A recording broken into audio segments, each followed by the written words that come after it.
a guest speaker who will talk about, the problems they face while operating in a particular situation or what their experiences are like and so on. So, right. So before we start this, I want to invite our guest this evening who has organized the coffee and those cookies there. May I invite our friend, please come. Mr. Lee. Sheikh Lee, and so just tell us something about what you're trying to do and how you are getting involved with us. Thank you. It's my pleasure to be here with such a great professionals here. My son is trying to be a journalist in the future, so I'll send him here. My name is Sheikh. I'm from Korea. I've been here for 12 years. And I never knew the beauty of Indian coffee before. Since my colleagues came from Korea 2 years ago, and we tried to develop the purely Indian coffee. I didn't know more than 60% of European coffee came from India. And I didn't know India is the second oldest place growing coffee, like 400 years. Then frustration was why Indian coffee is not so popular. It is because, not because of the quality, because of the way of growing. The farmers are educated and trained under Miss Menon, located in Bangalore. I don't know how many of you heard about her. We also connected with her, and we tried to develop so special coffees. Many people call our coffee very special, but we call this a specialty coffee. Specialty coffee is above a premium coffee, maybe most of European coffees. And Starbucks and CCD, unfortunately, I'm not just looking down there, but it's called a commercial coffee. So that's why ours is so special. But anyway, coffee is kind of now K-pop culture. Recently, I just read one Korean article that I didn't know that Koreans are more frequently have coffee than rice, which is our main food. So what's going on here? So I'm proudly just introducing our way of hand picking and roasting and brewing our own way, so we can beat anybody. So anyway, this is one short advertisement. We are also promoting Korean food in Korean Culture Center in Rajpath Nagar. Please come and visit us and just enjoy us and like us. And thank you for your enthusiasm for Korean culture, including coffee and food and just Korean fellowship.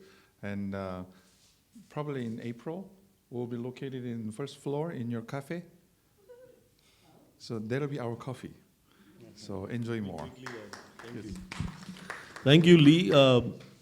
As some of you who might have attended the previous Coffee with Correspondent session, Emily, who we are still waiting for, had announced that we are going to start on the first floor, Breaking Brews. That'll be the name of our cafe.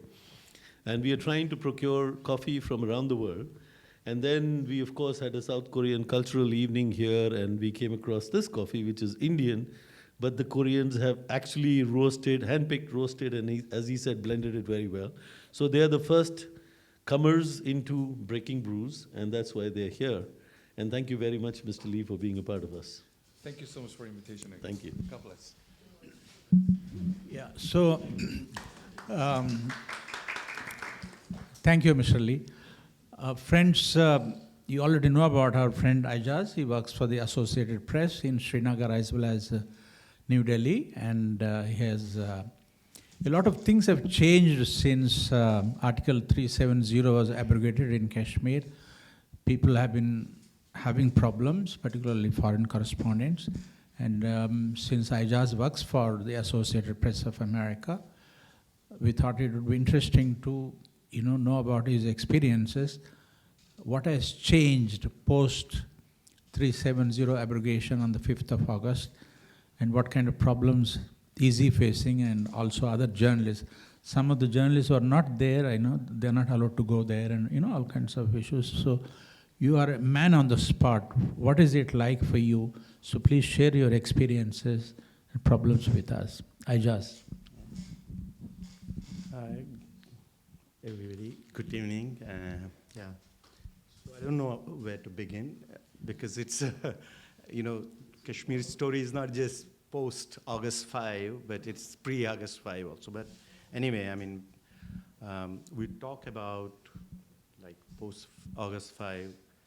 All of us know what happened, but imagine a situation you wake up and you are in pre-digital, pre-telephone kind of times in 21st century. You don't have access to anything. As a reporter, your basic tools are telephones, internet. These are the basic tools, and you don't have them. So there's a silence. So the first question probably was, how do you report silence? I don't know. I don't have clear-cut answers about the questions. Probably we all need to kind of sit together and brainstorm and probably evolve a consensus on one basic question, that as a reporter, how do you report silence? The banality of every day of Kashmir, where probably, the drama of daily life is more dramatic than fiction, there was total silence. And you had no access to any real-time information. And as a reporter, I didn't know, as an individual case, I didn't know how to deal with it to begin with. So you started kind of, thinking, sort of regrouping, and we stationed ourselves in the office, talking with the walls, talking with our lifeless computer, talking between us. And so it went on, days and weeks and months of it. I would say, it's a banality of this routine, sort of pressure, fear in the air, which so there are two categories now. One is the local newspapers, and I think they were pretty kind of already in this drill. There was a drill in place, because that's why I refer to pre-August 5 and post-August 5. What happened on August 5, the thing, it had already started in February with what happened with Pulwama attack, and with banning of certain non-state groups, and all that was in air. We're talking about a place where news first comes through rumors. Rumors are like they gallop on horseback, and truth is so barefoot.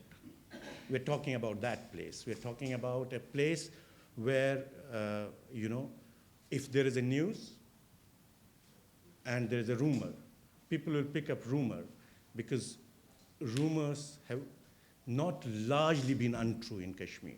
So everything was in air on August 5. This is going to happen.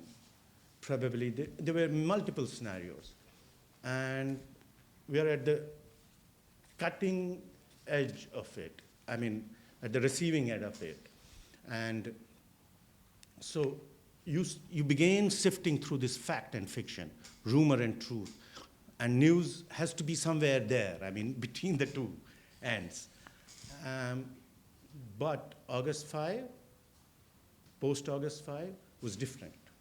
It was totally different. Because there was a blanket kind of, siege, blanket silence. So I would really appreciate, I mean, if I'm helped to, and we all kind of, help ourselves, help each other to answer this. Say for example, a scenario, if it happens in Delhi for plethora of reasons, social, economic reasons, that there is no internet, there is no telephone, no communication. How would we all report in that scenario? How would we report this silence? Everybody is inside home. How would we report it? Yeah.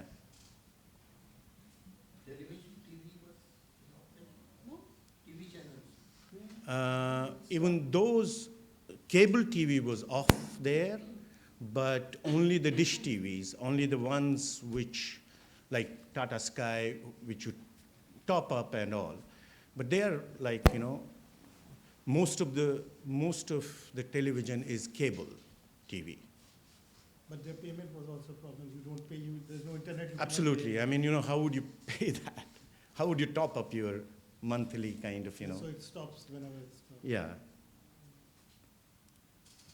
So going out, yeah, motorbikes, and that's what you can do, yeah. So anyone would do and look for stories on the street, yeah. That's what I did, yeah.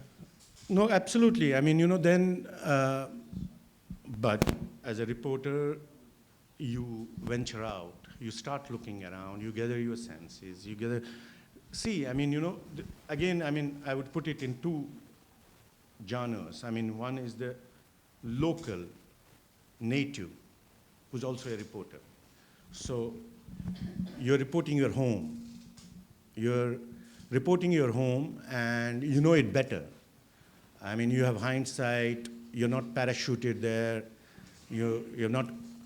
So you watch everything happening. I mean, you know the background, but it's close to your heart also. You see your home on fire or whatever, something is happening, and you also have to report it. But somebody, comes, so like I go to some assignment in the mainland somewhere outside and all. I don't have to worry about so many things there, I'm not hooked to the local kind of, nuances, culture, and whatever plays out there. So it's also a double whammy. I mean, as a reporter, you're a native and you're reporting your home, you're reporting the people you know from, So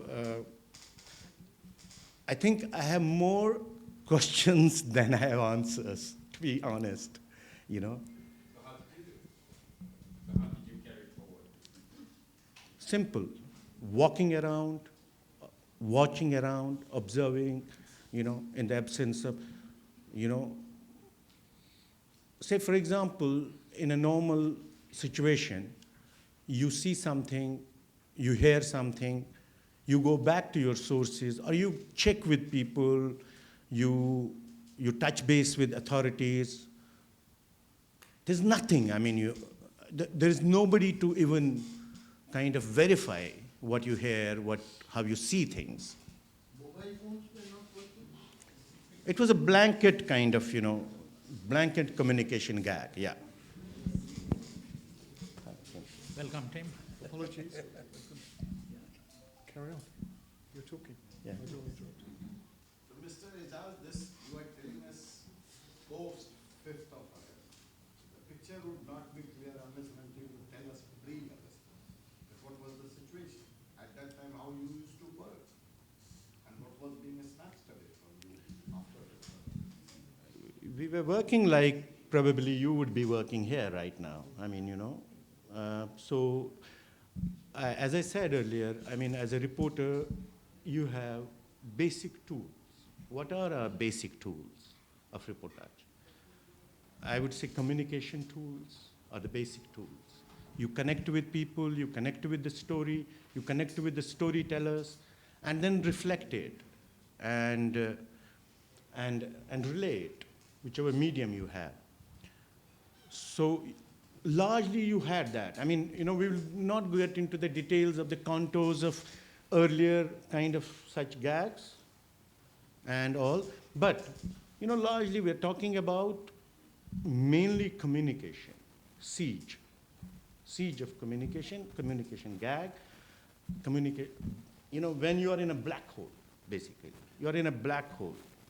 And pre-August 5, it was still kind of, you would still kind of be able to kind of verify, cross-check the rumors, the information. You would connect with the authorities, So post-August, that was totally snatched. Additional was your mobility. There were no-go zones. There was curfew in place through that labyrinth, one of the most sophisticated kind of, reservoir networks. I'm talking just of Srinagar city. I'm not just talking, outside Srinagar. One of the most sophisticated, we have reported it, we've talked about it, everybody has one way or the other way reported about such things. So, we are talking about a place where you had to relearn your own streets, where you had to remap them for yourself. If one street was true for you today, next day it was a no-go zone. I'm talking of the basic neighborhoods, basic unit, where you would be living, for example. So it was a humongous kind of struggle to navigate through this, not just physical labyrinth, but, the mental kind of, sort of it, the psychological kind of, the siege. Yeah.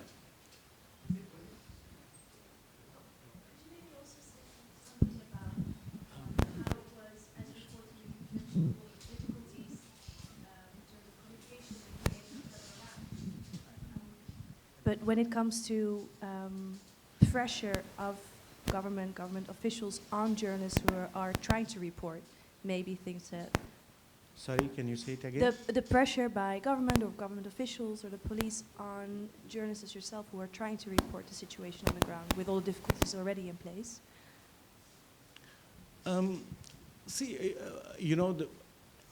Certain things are not new. I mean, if you follow Kashmir,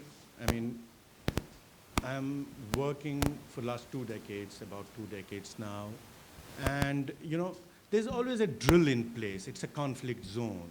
There's state, there's non-state. You always navigate between all these kinds of, lanes and by-lanes of this. It's a maze. So when you don't have even a tool of communication to connect with the powers that be the authorities, the police, what does it say? You're cut off. You're totally cut off. At least for first week, you're totally cut off. You're nobody to kind of, go to. You had, even if you wrote something, you witnessed some, you managed to kind of, glean out a story, you've written it, you didn't have anything to kind of, to cross-check with it. You saw something. Now you always have an official version, for example, what we call the balance. How would you have that? Because you are nobody. Because, it was a case of like facelessness. You're in a black hole. What do? So you're talking to yourself, you're talking to your fellow, colleagues and all. That, so it's that. It's as simple as that. And how is it now? Do you get any answer from authorities? We are reporting and our stories are there. Whenever we file and there are official confirmations or clarifications or denials and all. Now it's not like the first month. Definitely, it's improved. It's gotten better. You know, between the confirmations, denials, and sort of, you know, we chart out our, you know, insights, you know, the truth and answers like somewhere there. I mean, but it is definitely, I mean, at least with a window of communication, at least one way of traffic, I mean, particularly first the mobile phones, the postpaid connections, yeah, it was better.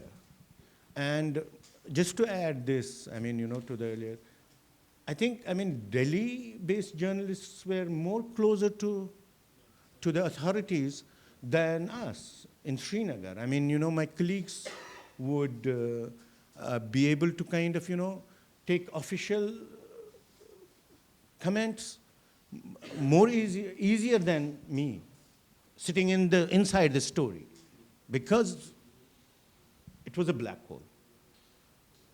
And yeah, I mean, you know, so, but it's definitely on that front, on that particular front, yes, it is gotten better. Whatever the quality of the comments or responses you get, that's a separate chapter, that's a separate story, but it is open at least on that one. Writing your copies, did you make an extra effort to clarify things more, because there would not be any playback for the final edited version, I suppose, whenever you send a written text. So you have to be double sure that things you thought, okay, if there's any problem, I can get back in editing, but that was not an option for you. See, I mean, you know, you'd always think like simply like this, that you have a window of 5 minutes or 10 minutes at the media facilitation center to shoot your copy. So you will prepare.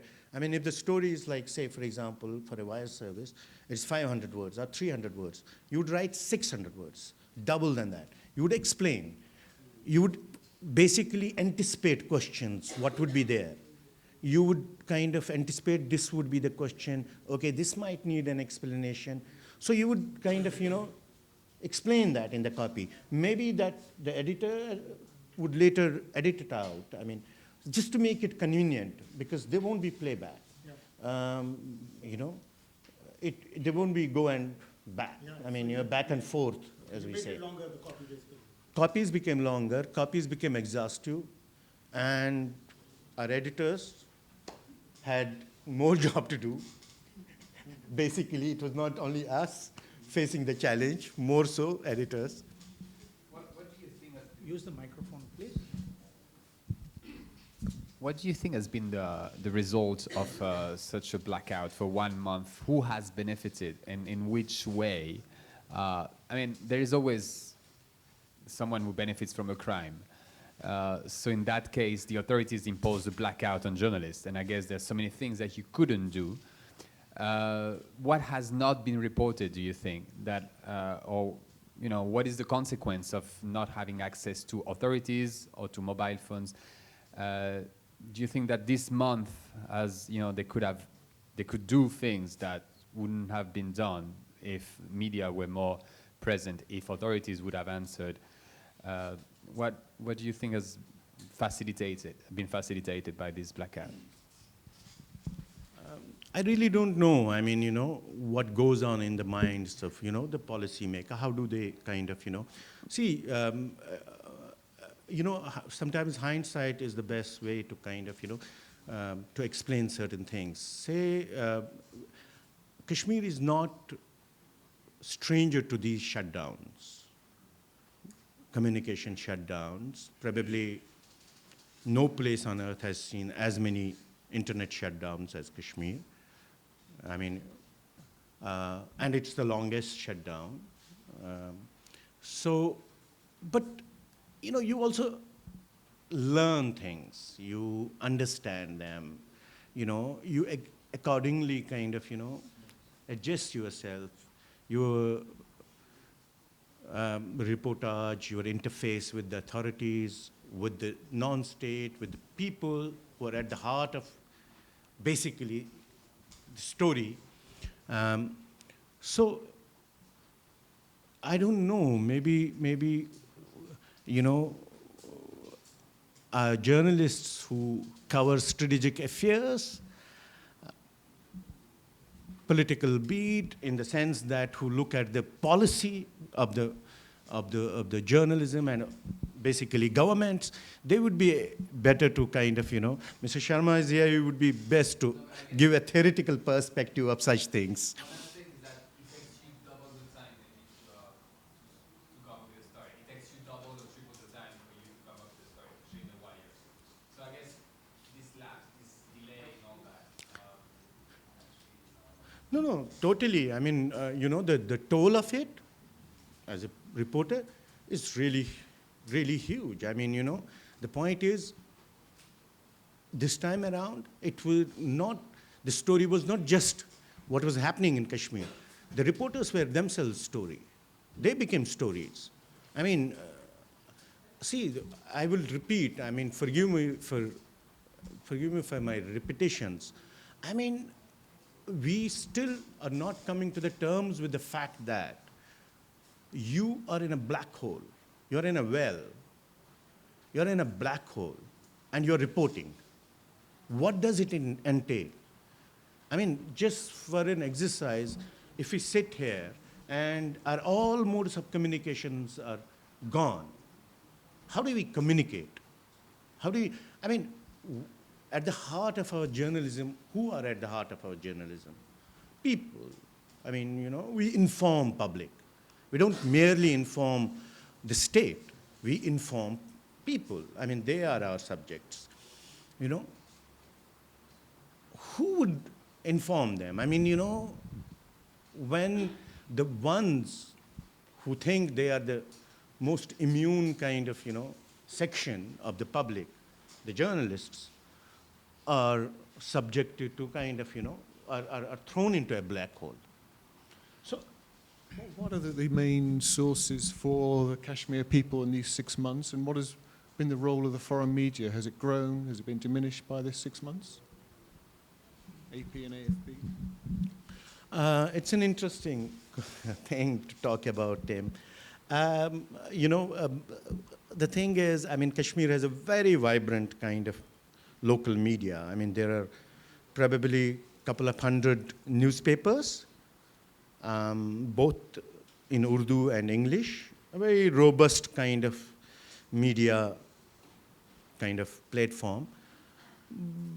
So it, post-August 5, I mean, it was remarkable to watch that, you know, the local newspapers were like, you know, say, they could have been easily a newspaper from New Zealand, talking about in editorials, like, I mean, just for the sake of understanding, I mean, you know, they're talking about ecology, conservation of wildlife, water issues, you know, how do you combat diabetes? And all of a sudden, you know, they're like foreign media. And as somebody told me, I mean, the foreign media has become local media, and the local media has become foreign media for Kashmir. I mean, it was actually that. I mean, you know, I was told this thing. I mean, you know, so people would trust, you know, their most trusted news sources earlier, local newspaper, than Al Jazeera, for example, than BBC, then, and it goes on. I mean, you know, they would watch, for example, television, like, you know, the news would be there. I mean, you know, and same is the case in the print. So, I mean, it was so strange. I mean, it was probably the first thing which struck us as reporters. So, Aijaz, what you're saying is that it wasn't just a blackout on communication, but there was actually a forced censorship, even on local media. They were not allowed to report, or they just didn't report. It could be mix of everything. I mean, you know, it's a mocktail or cocktail. I mean, you know, it's also it's how kind of, you know, things have played out for long. I mean, to be honest, our answers don't lie just post August 5. I mean, Kashmir's kind of, you know, answers, you have to date back to last 3 decades of conflict. I mean, how things have evolved. How, for example, we just talked about, say, for example, this, we have encountered day in, day out these shutdowns, these, checkpoints. Normalized, it's a new normal. I mean, and this new normal is not just now, it's been a while that. But when you saw it post-August 5, it was totally different. I'm telling you, where I live, one day I would be taking a particular street, a routine street. Next day that was closed and I had to take a different route. If going was like 1 mile, the coming back was like half a mile only. Because you had to go through that drill. I mean, so it was quite sophisticated also, quite sophisticated. But I think the government didn't quite, not say, or they kind of admitted that they laid a sort of siege on Kashmir on 5th of August. It was, predetermined probably because they were going to bring in the abrogation. Everything was planned. They will lay the siege. They will cut off communication. But they kept the media center, sort of some facilitation centers open. Yeah. Did you face censorship there too? I'm just trying to get a handle on the local reporting part. See, I mean, censorship is a probably some catchword we reporters use or anybody uses.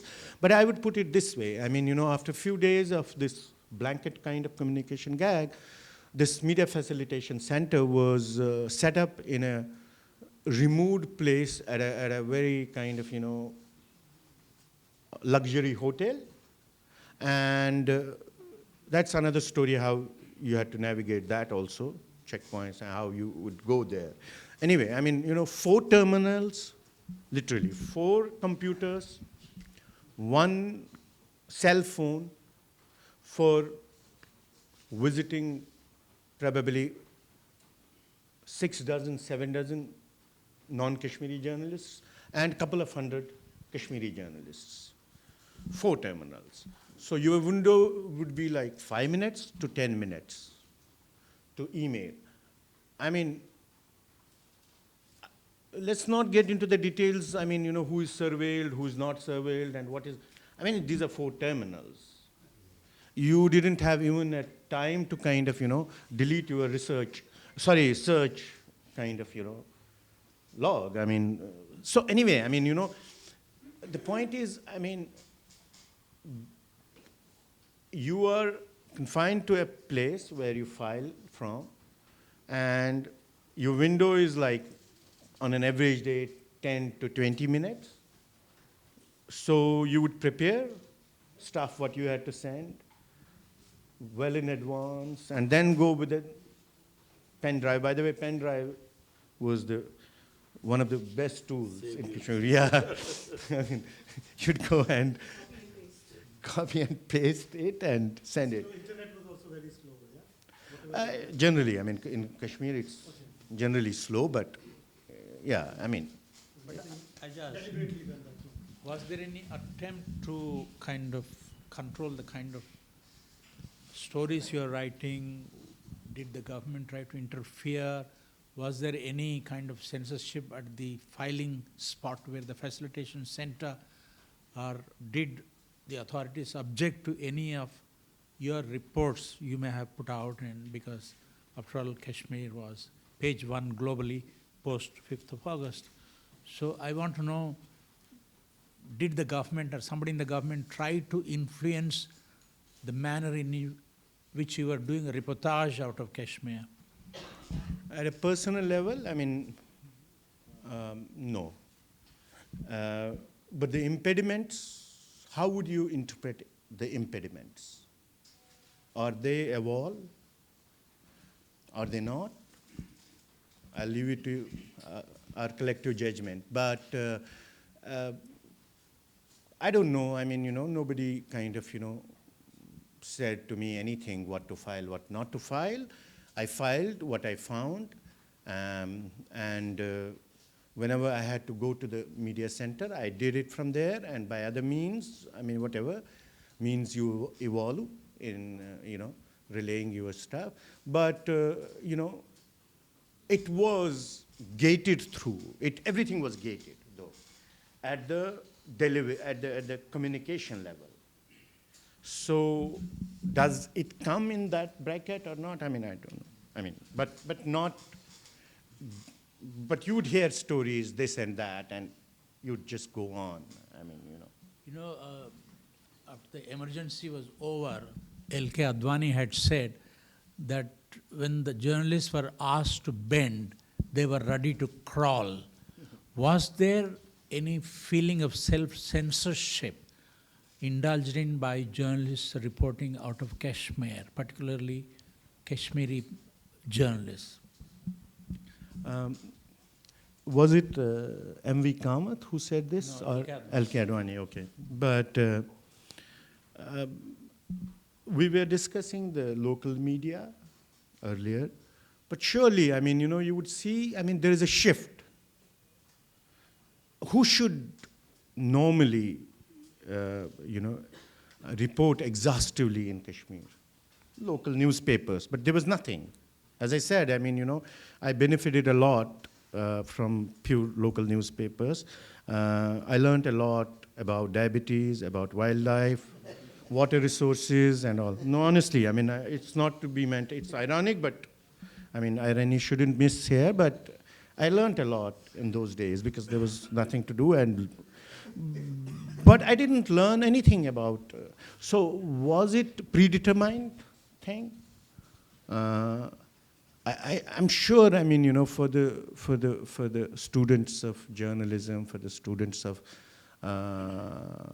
freedom of expression and all, these would be very good case studies. These would be excellent case studies out of Kashmir and anywhere, I mean, you know, wherever it happens. I have two questions. One is like, we have seen Kashmir for last 2 decades or 3 decades, and you were telling about the silence of the journalist. And what about the silence of the public at large? I mean, we have never seen such silence from the public at large. Even 6 months back when Burhan Wani case was there, it was a lot of violence and other things for them. That is part one of the question. The second part is how different it would have been had there been full-fledged internet and other facilities. I didn't talk about the silence of journalists. I talked about the silence of the climate. I mean, the climate of silence in Kashmir. Basically, the question for all of us was that, say, for example, how do you, as a reporter, how do you report silence? Because Kashmir was silenced, whatever. I mean, let's not go in. Everybody knows. So how do you report that silence? And we talked about that, and you know, basically, now the other part you said about the public. I mean, you know, so you know, the gag actually silenced all and sundry. I will use this phrase. Everybody was kind of, you know, confined to home one way or the other, and as our reportage, we have written that everybody was shocked, frustrated, and probably, I mean, there was a palpable fear in the atmosphere, extreme fear. I mean, there was fear, you know, because now, again, I mean, I'll go to rumors. Rumors had it, and rumors are mostly not so untrue in Kashmir. So many things were in rumors about violence, about counter-violence, about that. And it plays out in the minds. I mean, how would people kind of, you know, now you drew a parallel with 2016 post rebel commander Burhan Wani's, you know, killing and the response, you know, it was different. I mean, you know, if you see August 5, in the run-up to the August 5, at least for 2 weeks, there were flurry of these rumors and government circulars handouts saying hospitals should prepare like this and that. I mean, it was like a war kind of scenario emerging. And people were like, everybody was trying to kind of make sense. And probably Kashmiris did the best in the run-up to that. Ration up, stocks and everything, fuel for their vehicles and all, you know. Nobody had time to kind of actually think through this. And there were already rumors that it could be like a month long, a 2-month long kind of, you know, shutdown and basically crackdown and curfew. So I think, I mean, you know, the enforced silence, which probably people also later kind of, you know, turned into a sort of defiance, you know, at their own economic losses, of course. You know, they refused to go back to kind of normal life. That was probably an act of defiance. You know, all of us wrote about that, those modes.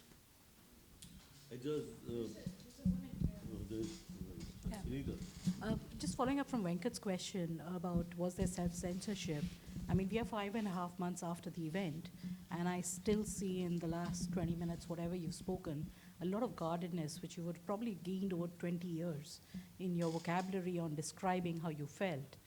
My question to you is, what is the fear today of any repercussion to complete freedom of speech by journalists like yourself who've been in the heart of that land for 20 years?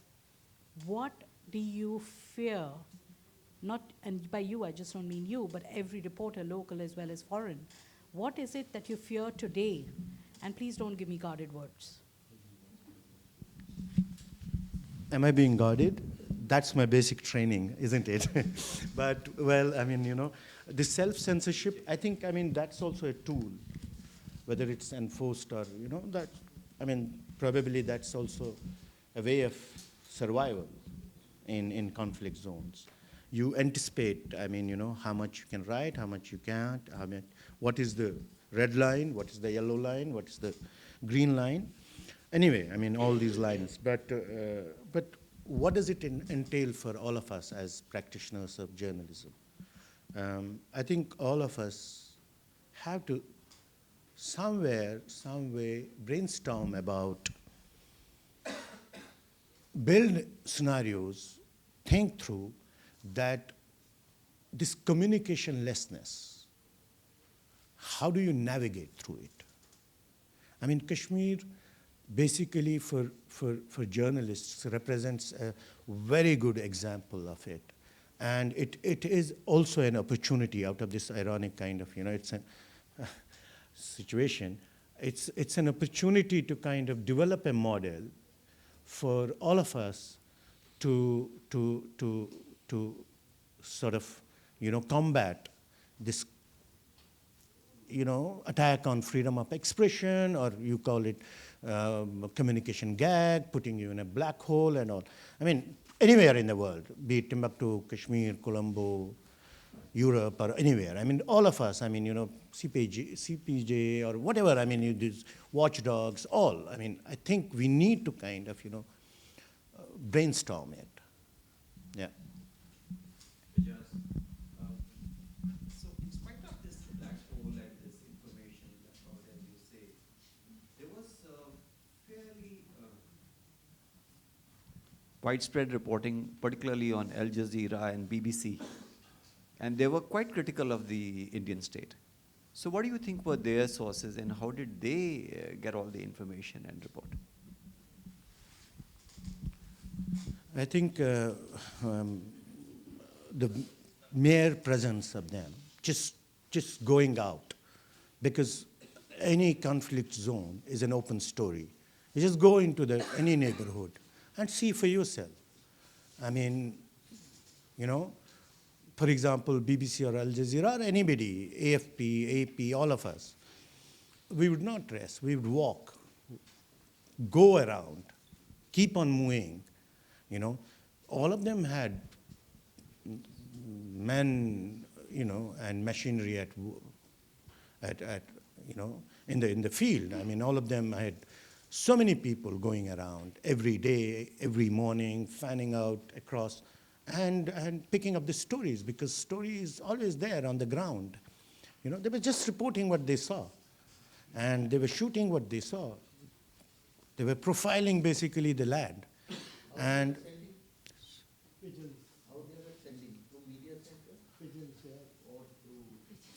I mean, everybody had developed their own, media center, probably. Maybe they were sending themselves, they were going back and forth. I don't know, I mean, all had,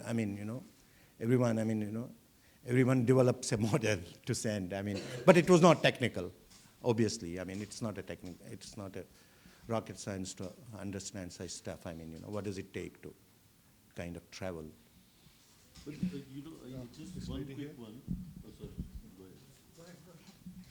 Go ahead. I wanted to ask, what do you think has been the result of foreign correspondents not being allowed to go in person? Ultimately, like organizations like yours worked with people they're already working with. Others, like me, we send people we work with on a freelance basis, or so we manage with people on the ground, and we work together. So either the conclusion is that our job is not really required because we managed anyway, or do you think, what do you think that is the result of the media coverage that has been done of this? I think, for any story as big as Kashmir became, it probably, yes. When you had fresh minds, when you had, journalists coming out without any kind of, sort of what you call baggage in their minds, physically coming from somewhere else. And, there are perspectives. You may kind of overlook so many things. There would have been probably more stories, more kind of, informed kind of,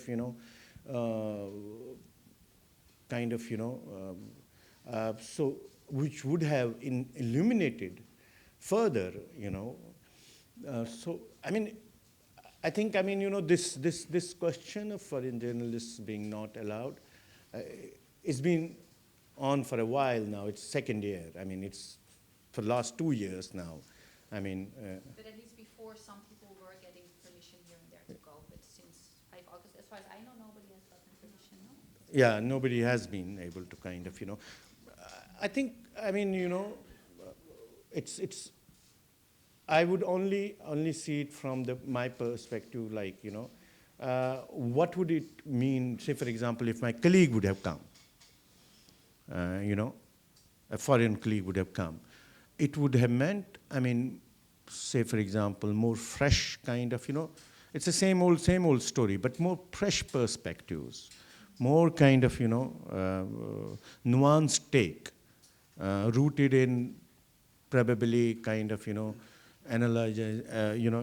making an analogy with other conflicts or other perspectives and, illuminating it further. But I don't know, what further. Probably somebody like you would be better to answer it. What would it mean? What did you miss? Because you're working out of Delhi. What did you miss out of Kashmir? What stories did you miss? Because it's also a question mark on us. It's hard to say, because for me it's also a question, because then we work with someone and we tell them, okay, these are the questions I have, these are the, what we want to know from people there. This is the, let's see what you can come back with, what kind of answers. So I don't know if I would have gotten different answers, or if I would have seen different things, or if, I don't know. But yeah, it's actually, Are there any more questions from you? We have time for 2 more, maybe 3. In the meantime then, what kind of, you talk about self-censorship, but was any pressure put on journalists more than other groups, like people who lived in the press colony may have had certain pressure put on them? I don't know if you can talk about that. Well, say, let me talk about scenarios. So we are sitting here we are a group of journalists, fellow journalists, and we're talking, chit-chatting, day's work, and this airing our frustration, smoking and all. All of a sudden, a colleague comes and he says, okay, so there's an imminent crackdown. It could be also press now. I mean, we could be totally gagged. Okay, totally gagged, I don't know. I'm talking of, a scenario. So what do you think of it? I mean, if you ask the guy, I mean, what kind of gag? I mean, there are rumors that people could be picked up also, detained, or, when some of these politicians were taken to guest houses and confined to their homes. There was also one interesting rumor that the media persons would be kind of taken to a vast, very fancy kind of guest house. They will be fed all through there, and all of them, like 40 to 80 was the list. One rumor had it, second rumor was 23, other had like 60. So there were multiple rumors making rounds. So all of them would be taken to this fancy guest house, and they will be fed all through, all kinds of cuisines, continental, whatever you name, Wazwan. And that's it. I mean, they will be allowed to gas and gossip. So was it deliberate? Was it not deliberate? I mean, but rumors is a fascinating subject in Kashmir. Fascinating one. I mean, most of our answers don't come through, just listening to somebody telling what you call, giving his version. But mostly it comes through these rumors. You pick up a thread somewhere. Yeah. How many journalists altogether, because I know of one, that have been at least taken away for a night and then released, say, like the next morning, or maybe longer? You know of local journalists? I think, there were cases, there were instances which were like, reported also, 2-3 cases of some local reporters questioned and all, yeah, they were. But is it just 2-3 cases were reported? That's what I know personally, yes, 2-3. Again, if you go through the drill of rumors, the grapevine, grapevine was full of it. So that would also kind of, make you more cautious, more circumspect, more tactical, more kind of, okay, if it comes, so probably you're away, So, it's an interplay of so many factors. It's not just straight jacket, black and white. There are multiple kind of, scenarios. You mentioned terrorist Burhan Wani. Now I have a question that how do you see the resettlement of Kashmiri Hindus who were dragged out by these terrorists? What is your opinion on this? How do you see? I don't have opinions, I No. report. How do you see? It was an exodus. What is scenario there? Is situation safe? How do you see? What is situation there for the resettlement of Kashmiri Hindus who were dragged out by these terrorists? I think we're here mainly to discuss journalistic questions. The idea of the debate was how August the 5th affected journalists, rather than make any judgment about the general situation in Kashmir. As journalists, we don't have any opinion on that. We're here to report on the effect of the change in the law and the clampdown, right? Rather than that. Aijaz, I had a question about the effect, just to rise above politics a little bit if possible, effect on society. You were mentioning, living in this strange silence. It's an interesting social experiment, aside from anything else, to put an entire society under silence. And I know that this affected people in different ways. You've talked about how it affected journalists. But I've heard, for example, that parents wouldn't send their children to schools because they couldn't communicate and didn't know what might happen to their children at the school and so on. What other sort of societal effects in society has this had? And you also mentioned rumors as another thing, that people living on rumors all the time because they have no real news. What other effects might you describe?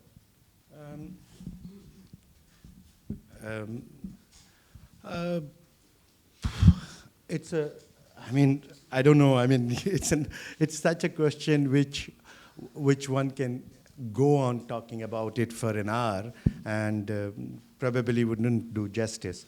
But yeah, I mean, ordinary Kashmiri has been exposed to this kind of, conflict for too long. I mean, it's not just, it's very long period. And if we strictly kind of restrict it to this post-August, and, you would hear heartbreaking stories. I mean, apart from what was happening, I mean, crackdown and all that. I mean, the society as such, I mean, the families, I mean, for example, I would say, I mean, kids getting so cranky, crazy. I mean, one friend, once I met him, like, I was going through this neighborhood and he said to me that, we have run short of sugar. I said, but didn't you ration it before? I mean, everybody did.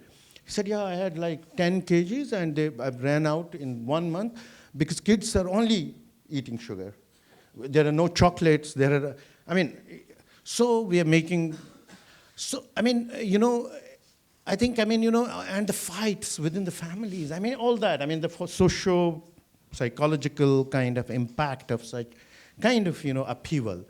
I mean, it's immense. I don't think, I mean, we have been, as reporters, I mean, there are many kind of pieces, many kind of write-ups which have talked about it. I think, I mean, it's still an untold story, the impact. I mean, we know, for example, hospitals. In the first days itself, the hospitals, patients couldn't go to the hospital and to different hospitals. And the patients who would make it, I was told by at least 3 doctors, first after a week only, that 60 to 70% were those who had some kind of anxiety stroke, and they were clinically all right. It was mostly stress. It was mostly that kind of, and, 2 months down the line, I was told by physicians there who, a very active, robust kind of, kind of staff of medics you have, they were saying the stress diabetes, for example, is so high in Kashmir. All of a sudden, you have such a huge rate of stress diabetes. I think, I mean, it's still understudied area. I mean, however, so much has been written about it also, yeah.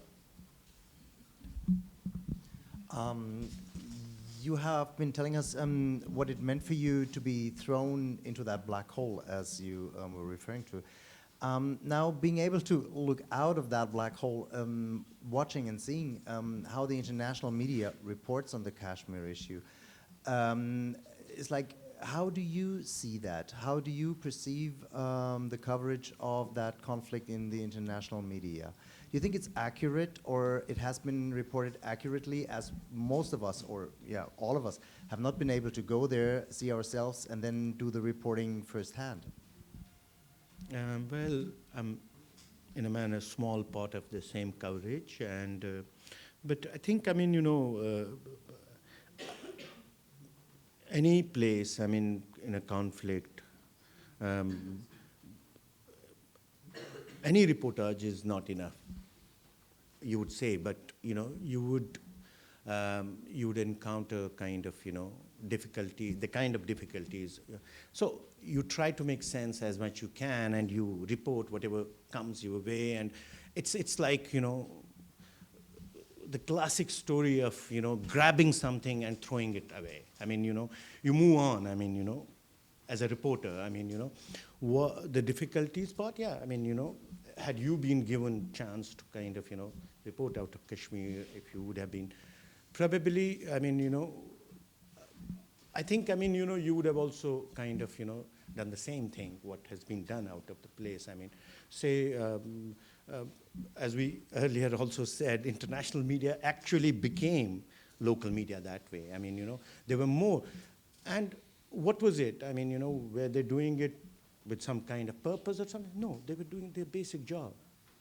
just reporting what they are meant to be doing. I mean, reporting people, reporting whosoever is at the middle of this kind of conflict. I mean, I don't think, it was something they were doing any kind of, favor to anyone. I mean, neither to people there, nor, I as a reporter am just doing my job, and my basic job is to report. I mean, that's what is my mandate. I think, whosoever was there and tried to do that was just fairly trying to do his job. Yeah. But it's like in most of the conflicts, the people who are in the middle of the conflict, in most of the conflicts, the people who are in the middle of the conflict want to talk about it and have the need, the urge to get their stories out, and then they're disappointed that the world most likely does not want to listen because it's like news have moved on and the focus is on a completely different topic after like 2 weeks, 3 weeks. So how is that, like after 5-6 months now in Kashmir? Well, it's a question, I think, this redundancy of the sameness, the redundancy of it and all. It's a fair question for all of us. So how do you devise new ways of telling the same stale, old, good, old, bad, old story? I think, again, it's a collective kind of thing. We need to kind of, brainstorm it and evolve methods. How do we tell stories, same old stories, in a new way?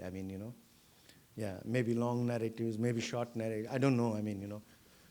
On my left is the veteran of AFP. He would know so many better kind of ways to put it. Were you allowed to move about places or prevented? It also depends. Yeah, it also depends how you plan yourself. That means you were allowed to move. Who would allow and who would disallow? You were not prevented from moving around. There were areas where you would not be able to go because you were not allowed. As we talked about it in the beginning, there were checkpoints. There would be this road you wouldn't be allowed. But there would be another road a kilometer away where you would be allowed to go. So it's pretty ordinary, same way, the way it happens. Aijaz, Yes. the newspapers are now carrying half-page advertisements from JK Tourism. It's all peaceful, come back. The efforts of Imran Khan to internationalize the whole Kashmir issue, that 8 million Muslims are suffering, has not really had the kind of effect Pakistan was hoping. The government of India says this has been done in national interest, and there has been a lot of decline in infiltrators coming in and so on and so forth.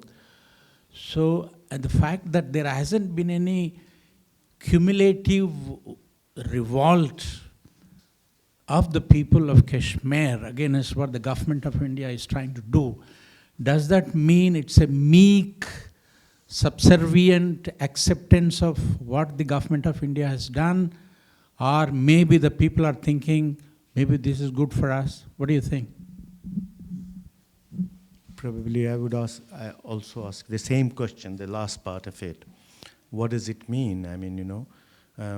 Did people merely kind of use the silence which was enforced on them to confound New Delhi, or it was just a surrender? Probably if we understand Kashmir in any way, Kashmir's interface and Kashmir's reaction is not only about immediate effects of, counter effects and all. We've seen, for example, sometimes it's so cyclic, it's 3 years, 4 years after. Something happens and its effect comes, It's not sometimes immediate. I don't know, honestly, how would it, in the long run, pan out? But, at the tactical level, yes, it's been New Delhi's success to silence. But at the strategic level, I don't know. Yeah. Aijaz, I would like to understand here.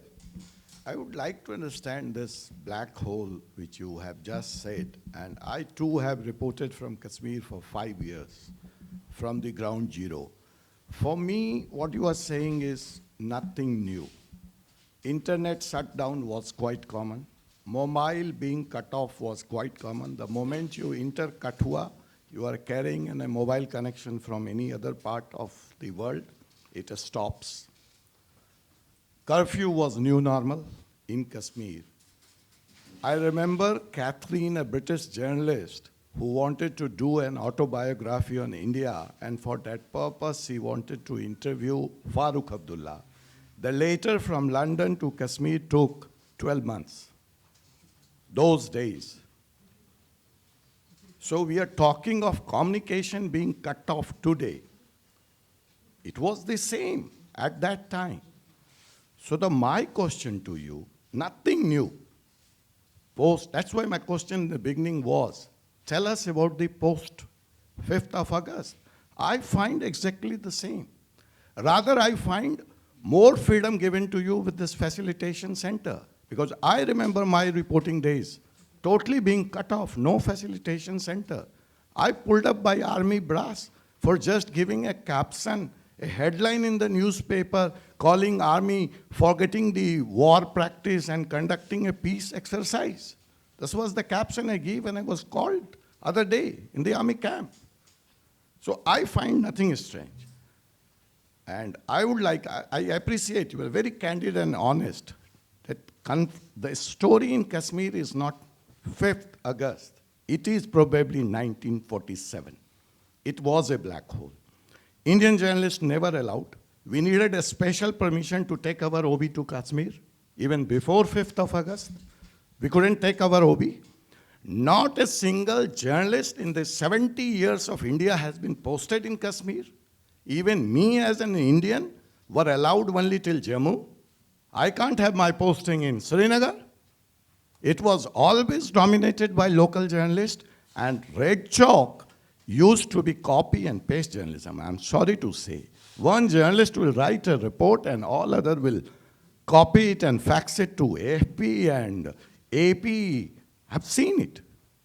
And we are talking of problems of the Kashmiris over there. What about the lakhs of Indians posted in Government of India, working there, running the machineries, the IS officers? So my question, pointed question to you, can Kashmir move from black hole to sunshine? Can Sunset. Kashmir move from this black hole to the era of sunshine? Can Kashmir see sunshine after 5th August? If it sees, then we can call this action justified. If not, I'm sorry, I don't know. This is again an exercise in futile.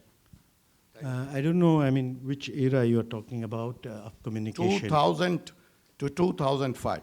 Well, I mean, you know, but we have to understand the extent of the shutdown, internet shutdown, or communication gag. It would be like, you know, periodic, always. I mean, it would be never like this long. One. Two, what was different in this communication blackout this time around was total. It was total. By total, I mean, you know, even in 2016, landlines were not part of the communication blackout. Okay, you had, mode of communication at least. Mobile were taken out, okay, fine. So, you know, if you see, I mean, you know, it also graduates. Say, for example, you talked about 47 and all. Let's not go there. Let's talk about something that we have seen, you know. And in 2000, there was no mobile phone. Mobile phones came in 2003. And internet came to Kashmir in 2000, 2001, I mean, you know. So earlier, there were other modes of communication and people would work. I don't know about your other assertion, copy-paste. That might be your observation. You might have seen it. You might not have seen it. You might have heard it. I leave it to your judgment, to your kind of thing. Yeah, I mean, you know.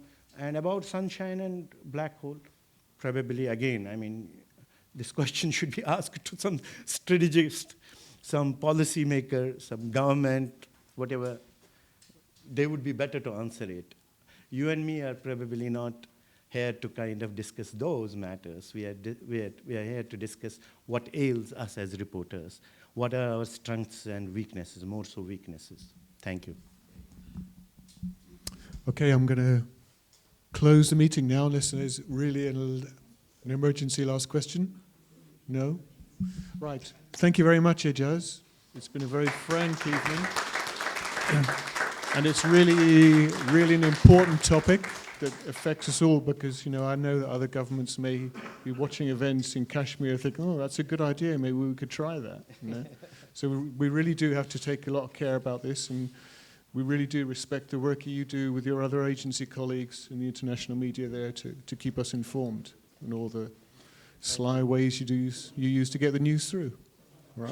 Coming, and this is a memento from the FCC. Thank you very much. Thank you. Right. So we will have more of these events in the future, with more interesting correspondence. Yeah. Yeah. And don't forget the coffee shop will be opening soon, right? When? March. We'll have the coffee shop, so there'll be more meetings in the coffee shop.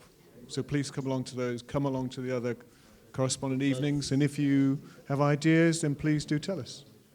All right? Thank you very much. Thank you.